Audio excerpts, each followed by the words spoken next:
Good morning students. BA part second year की आज की ड्राइंग एंड पेंटिंग की क्लास में आप सभी का एक बार फिर से स्वागत है। पिछले कुछ वीडियोस में हम प्रागैतिहासिक काल और प्रागैतिहासिक कला के बारे में पढ़ रहे थे, जिसमें मैंने आपको प्रागैतिहासिक कला का अर्थ, उसकी परिभाषा, प्रागैतिहासिक काल का परिचय, साथ ही प्रागैतिहासिक काल के प्रमुख क्षेत्र और प्रागैतिहासिक काल की भारत में जो खोज हुई उसके बारे में मैंने आपको बताया था। और प्रागैतिहासिक कालों का जो कालक्रम है उसको किस प्रकार से विभाजित किया जाता है, ये सभी चीज़ें मैंने आपको बताई थी। पिछले वीडियो में प्रागैतिहासिक काल की कुछ विशेषताएं मैंने आपको बताई थी, जो कि शॉर्ट में मैंने कुछ आपको बताया था। आज हम उन्हीं विशेषताओं का कुछ डिटेल में अध्ययन करेंगे और उसी पर विशेषताओं के बारे में चर्चा करेंगे, जिसमें पहली विशेषता आती है रंग और आकार। रंग और आकार। प्रागैतिहासिक काल के मानवों ने जो प्रागैतिहासिक कला के अंतर्गत जो चित्रण किया, उसके अंतर्गत जो उसने आकृतियाँ बनाई, फिर चाहे वो मानव आकृतियाँ हो या पशु आकृतियाँ या जंगली पशुओं की आकृतियाँ, उन आकृतियों को भरने के लिए धरातल पर आदि मानव ने रंगों को सपाट रूप से लगाया है, यानी फ्लैट लगाया है। किसी प्रकार की कोई छाया प्रकाश आदि का यानी लाइट एंड शेड का प्रयोग नहीं किया है।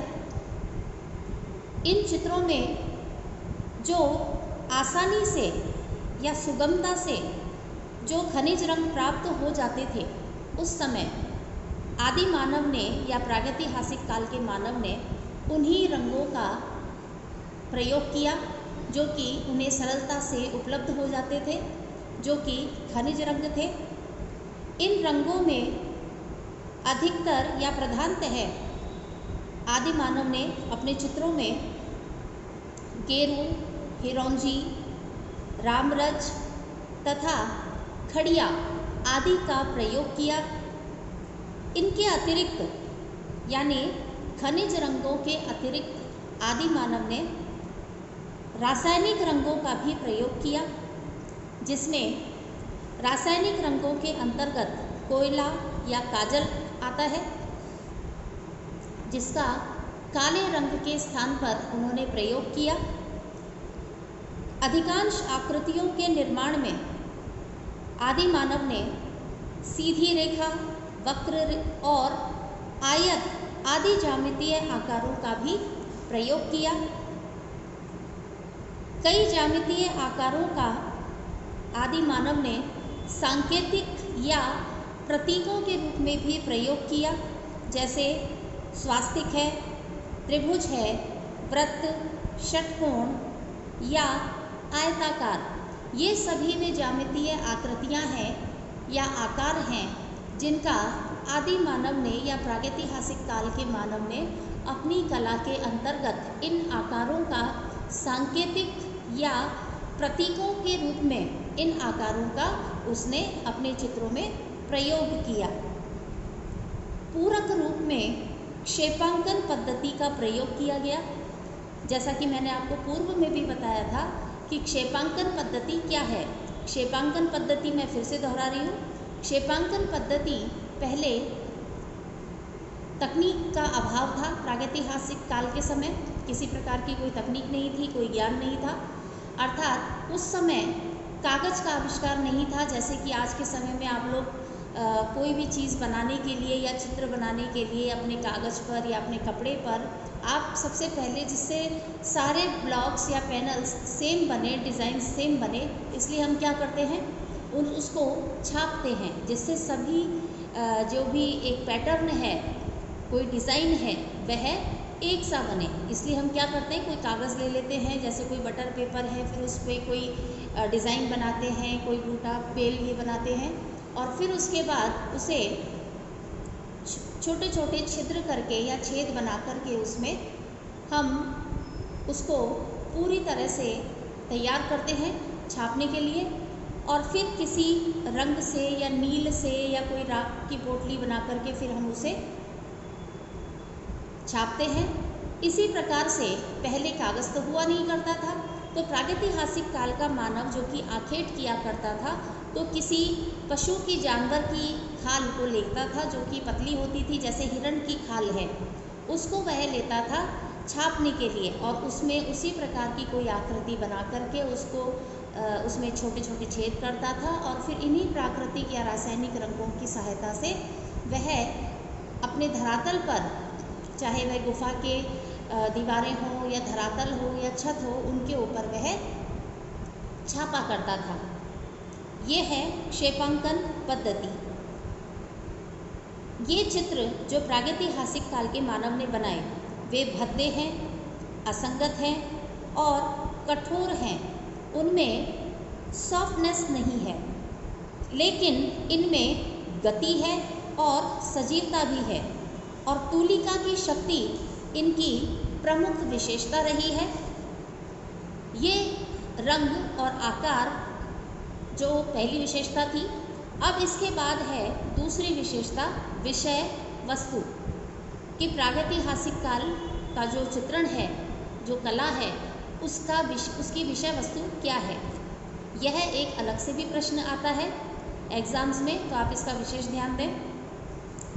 आदिम मनुष्य का दृष्टिकोण भयानक पशुओं के शिकार के चित्रण और अपने दैनिक कार्यकलाप, जो उसके रोज़मर्रा के जो कार्य हुआ करते थे उस समय, उनका अंकन करना तक ही सीमित था।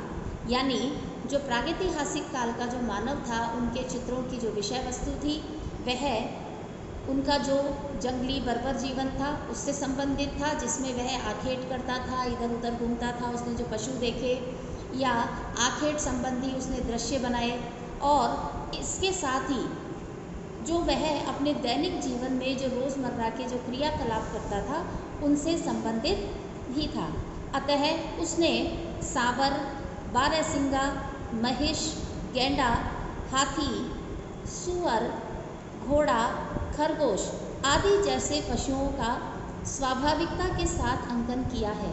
क्योंकि प्रागैतिहासिक काल के मानव का जीवन का पशु एक अभिन्न अंग थे, फिर चाहे वे शिकार के समय रहे हों या उनके दैनिक जीवन के कार्यकलाप के समय रहे हों। कुल मिलाकर पशुओं पर ही आदि मानवों का जीवन निर्भर था। इसलिए वह हर स्थान पर पशुओं के साथ रहता था, उनको देखता था, तो अपने चित्रों में या अपनी कला में भी वह उनका समायोजन करता था। ये पशु उसने आखेट के समय भी देखे थे, और उसने उनका आखेट करते समय जब उनका पीछा किया तो उनमें एक दैत्य की शक्ति का अनुभव किया था, जिसे उसने अपने चित्रों के माध्यम से प्रदर्शित करने का प्रयास किया, जिसमें वह काफ़ी हद तक सफल भी हुआ। नवप्रस्तर युग के दूसरे स्तर वाली जो चित्रकारी है उसमें आदि मानव ने भयानक जीव जंतु अपने मित्र के रूप में बनाए, जैसे घुड़सवार पशुओं को चराते हुए, उनको दूहते हुए, अर्थात उनका दूध निकालते हुए, जैसे गाय भैंस है, बकरी है, इन सभी का दूध निकालते हुए, और साथ ही उनके साथ कृषि आदि का कार्य करते हुए भी आदिम मनुष्य चित्रित किए गए हैं।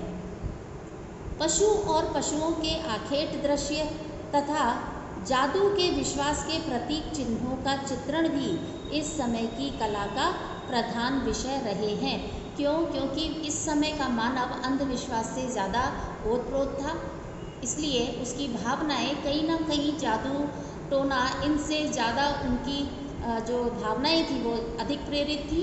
यही कारण था कि वह अपने चित्रों में जादू टोने से संबंधित चित्र अधिक बनाया करता था, जिसमें उसने कई प्रकार के संकेतों का या सांकेतिक चिन्हों का या प्रतीकों का उसने प्रयोग किया। जैसे मैंने अभी बताया, जैसे स्वास्तिक है, चांद है, सूरज है, कोई चक्र है, एक त्रिशूल है, इन सभी का उसने प्रतीकों के माध्यम से अपनी कला को व्यक्त करने के लिए उसने इन चित्रों में इन सभी प्रतीकों का प्रयोग किया था।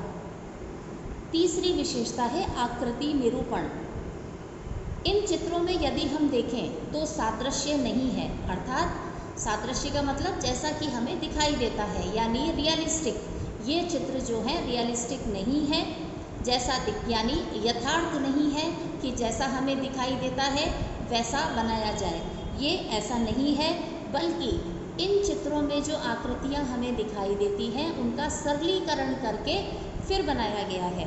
किंतु फिर भी इन चित्रों की ये विशेषता है कि जब हम ये चित्र देखते हैं तो हमें तुरंत ही समझ में आ जाता है कि कौन सी आकृति किसकी है। अर्थात जैसे घोड़े की आकृति कहीं बनी है तो हमें उसे देखते ही तुरंत ये समझ में आता है कि यह घोड़े की आकृति है, और यदि कहीं मानव की आकृति बनी है तो वह देखते ही तुरंत समझ में आ जाती है कि यह मानव की आकृति है, जो कि एक्सप्रेशन व्यू से ही समझ में आता है, यानी भावनात्मक पक्ष से ही समझ में आता है, जिनमें और इनमें सब में अलंकारिकता हमें दिखाई देती है, सुंदरता दिखाई देती है। यानी कि ये चित्र सादृश्य ना होते हुए भी अलंकारिक हैं, सुंदर हैं। कोई आप ज़रूरी नहीं है कि यदि कोई चित्र यथार्थ रूप से बनाया जाए तो ही वह सुंदर हो या अलंकारिक हो। ये चित्र इतने प्राचीन होते हुए भी, इतने पुराने काल के होते हुए भी, और जबकि वास्तविक नहीं है यानी यथार्थ नहीं है, फिर भी यह काफ़ी सुंदर दिखाई देते हैं, अलंकारिक प्रतीत होते हैं। चौथी विशेषता है रेखा, लाइन। चौथी विशेषता है रेखा।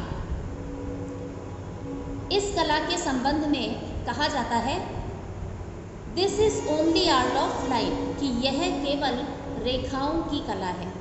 This is only art of line, अर्थात यह केवल रेखाओं की कला है। तो यह कहना गलत नहीं है, क्योंकि इसे रेखा की कला कहा जाता है, क्योंकि इन्हें हम दूसरे रूप में यदि देखें तो इन्हें हम रेखा चित्र भी कहते हैं, यानी स्केच जिसे कहा जाता है। रेखा चित्रों के नज़रिए से भी इन्हें देखा जाता है। और प्रागैतिहासिक काल की जो कला है, इन चित्रों में हमें रेखाओं का भरपूर प्रयोग मिलता है, यानी हर प्रकार की रेखा हमें यहाँ दिखाई देती है, चाहे वो सीधी पड़ी हुई रेखा है, हॉरिजेंटल है, चाहे वर्टिकल है या चक्राकार है, जिस प्रकार की भी है, हर प्रकार की रेखाएं जो हमने पूर्व में पढ़ी हैं फर्स्ट ईयर में, उन सभी रेखाओं का रूप हमें यहाँ पे देखने को मिलता है, उनका प्रयोग हमें यहाँ दिखाई देता है। यही कारण है कि रेखाओं का भरपूर प्रयोग होने के कारण प्रागैतिहासिक काल के चित्रों को रेखा चित्र या स्केच कहा जाता है। और इसीलिए इस काल की कला को हम कहते हैं this is only art of line, कि यह रेखाओं की कला है, क्योंकि यहाँ पर रेखाओं का भरपूर प्रयोग है। हर प्रकार की रेखा यहाँ पर हमें दिखाई देती है, प्राप्त होती है। और इन रेखाओं में गति का भी प्रभाव है और शक्ति का भी प्रभाव है, और कहीं कहीं पर इन दोनों का ही समन्वय हमें दिखाई देता है, यानी दोनों का प्रयोग भी एक साथ, गति और शक्ति दोनों एक साथ भी दिखाई देती हैं। अगली विशेषता है रंग, कलर। पांचवी विशेषता है रंग। इस कला में, जैसे कि मैंने आपको पहले बताया था, पहली विशेषता में रंग और आकार, जो पहली विशेषता पड़ी उसमें, कि यहाँ पर यानी प्रागैतिहासिक काल की जो कला है उसमें हमें 3 प्रकार के रंग या उनका प्रयोग हमें यहाँ दिखाई देता है, जिनमें पहला है प्राकृतिक रंग, दूसरा है वानस्पतिक रंग और तीसरा है खनिज रंग। और साथ ही रासायनिक रंग भी यहाँ पर हमें कहीं कहीं पर दिखाई देते हैं।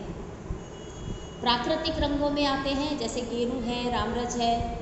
वानस्पतिक रंग है जो कि हमें प्रकृति या फूल पत्तियों के ज़रिए हमें मिलते हैं, जैसे कि हरा रंग है तो पत्तियों से लिया, और खनिज रंग हैं जो कि हमें खुदाई के दौरान या खनिज भूमिज रंग जो कहलाते हैं, और रासायनिक रंग जैसे कि मैंने बताया जो कि रासायनिक क्रिया से प्राप्त होते हैं, जैसे कि काजल या कोयला जो कि काले रंग के लिए प्रयोग में किया गया। ये सभी रंग जो हैं ये शुद्ध रूप में लगाए गए हैं और कहीं पर भी इनमें आपस में मिलावट नहीं है। अर्थात जैसे कि हम गुलाबी रंग बनाते हैं तो उसमें हम लाल और सफ़ेद का मिश्रण करते हैं, तब हमें गुलाबी रंग प्राप्त होता है।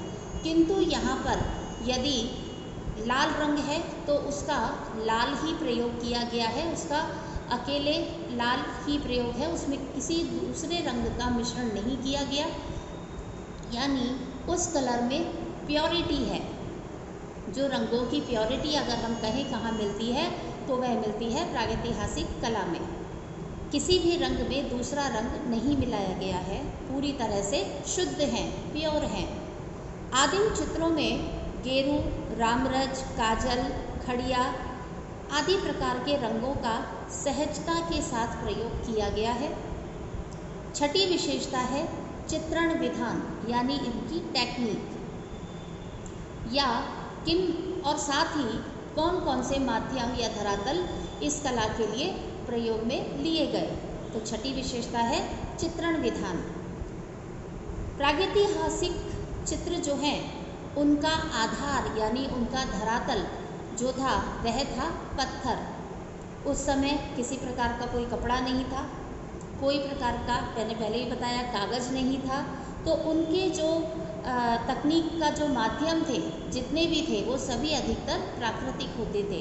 इसी प्रकार से उनके चित्रों का जो धरातल था वह भी प्राकृतिक ही था, यानी आधार उसका पत्थर था या पाषाण था, जो कि गुफाओं में है और यही कारण है कि इन चित्रों को हम रॉक पेंटिंग्स भी कहते हैं। क्या कहते हैं? Rock paintings, rock.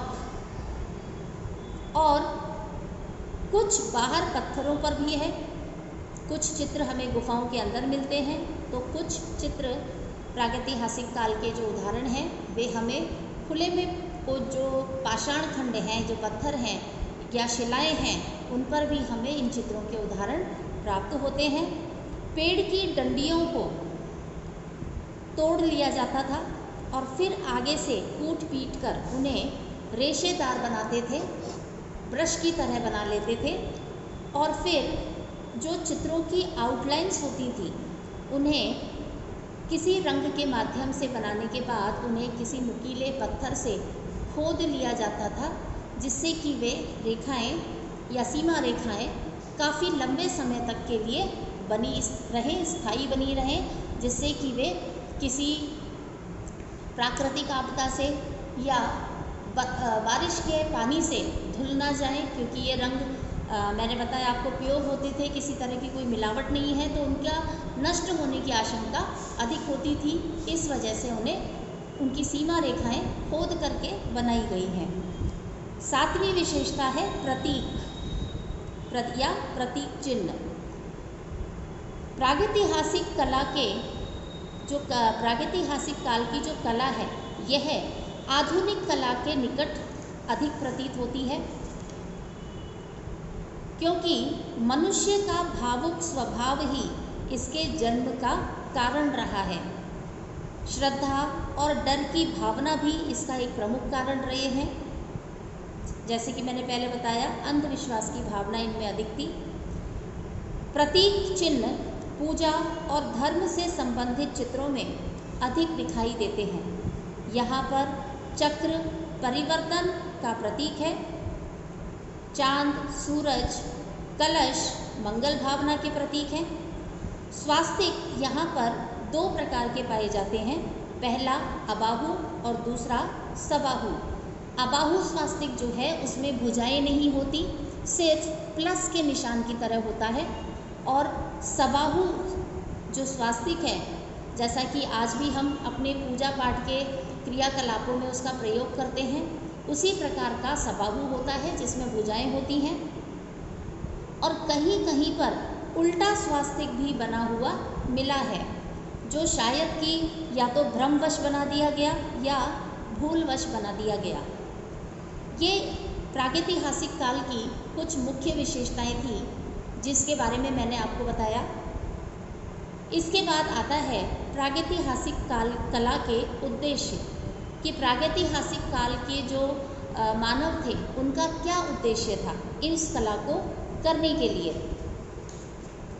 तो पहला उद्देश्य जो है वह है कि पाषाण युग के मनुष्यों ने अपने चारों ओर के वातावरण की स्मृति को बनाए रखने के लिए तथा अपनी विजय का इतिहास व्यक्त करने के लिए या बताने के लिए इस भावना के वशीभूत होकर इन चित्र कृतियों का निर्माण किया। दूसरा है गुहावासी मानव, जो आदि मानव था, उसने अमूर्त भावना को मूर्त रूप प्रदान करने की उनमें वृत्ति थी, जिसमें जादू, टोना, टोटका आदि ये सभी आ जाते हैं।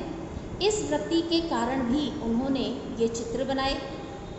तीसरा उद्देश्य है आखेट करने से पहले आदिम मनुष्य या आखेटक या शिकारी पशु का चित्र बनाता था और कुछ जादू टोना उस पर किया करता था और अपने आखेट की सफलता का इससे विश्वास करता था। यानी कि आखेट करने से पहले जो आदि मानव हुआ करते थे, वो जिस पशु का उन्हें शिकार करना होता था उसका वे चित्र बनाते थे और चित्र बनाकर उस पर कुछ जादू टोना किया करते थे, जिससे उनको यह विश्वास रहता था कि ये हमारा शिकार सफल होगा, हमारा शिकार में हमें सफलता प्राप्त होगी। उसका ये विश्वास था कि जिस पशु को वह चित्र रूप में अंकित करता है वह उसके वश में सरलता से आ जाता है। यानी यहाँ पर भी अंधविश्वास था कि जिसका हम चित्र बनाएंगे वह हमारे वश में तुरंत आ जाएगा। चौथा उद्देश्य है कि आखेट पर जाने से पहले आदिम मनुष्य या शिकारी जो हुआ करते थे उस समय, वो कई आखेटक समूहों को यानी कई शिकारियों के दलों को, जो आहत पशु है जिसका शिकार करना होता था, उसके चित्र के सहारे पशु के अनेक अंगों पर आक्रमण तथा प्रहार करने की शिक्षा देता था। यानी एक प्रकार से वे शिकार पर निकलने से पहले ट्रैपिंग किया करते थे, यानी पूरी प्लान किया करते थे कि हमें जिस पशु का शिकार करना है उसका हमें शिकार किस प्रकार से करना है, कौन किस प्रकार से उसे घेरेगा, किस तरह से उस पर हमें हमला करना है, किस तरह से उसे वेदना है। तो इस प्रकार की शिक्षा को करने के लिए भी वह चित्र बनाता था, जिसके जरिए वह ट्रैपिंग किया करता था। पांचवा उद्देश्य है गुहावासी मानव ने अपनी सफलता के लिए अदृश्य शक्तियों की पूजा की, जिनमें स्वास्तिक, षटकोण, कई प्रकार के अंक तथा रेखाओं आदि अनेक प्रतीक चिन्हों के रूप में टोना टोटका मानकर आरंभ कर दी थी। यानी अपने जीवन की सफलता के लिए उसने कई प्रकार के अंधविश्वास से संबंधित चित्रों का भी प्रयोग किया। तो ये था प्रागैतिहासिक काल और प्रागैतिहासिक काल की कला। आज ये हमारा टॉपिक यहीं पर संपन्न होता है। इसके बाद अगले वीडियो में हम नए टॉपिक के साथ मिलेंगे। तब तक के लिए धन्यवाद।